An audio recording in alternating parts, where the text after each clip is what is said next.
আসসালামু আলাইকুম ভাই ও বোনেরা, কুরআন ও হাদিসে সরাসরি সৌন্দর্য বাড়ানোর দোয়া বলে কোনো নির্দিষ্ট দোয়া নেই।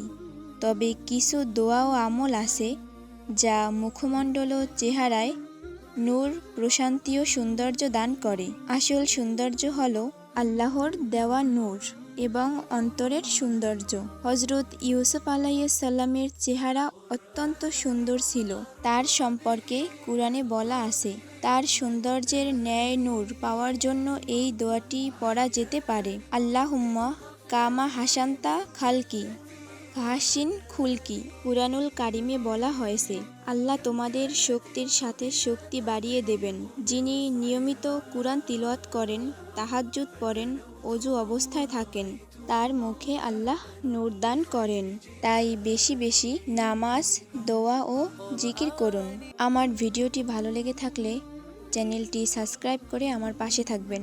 আল্লাহ হাফেজ।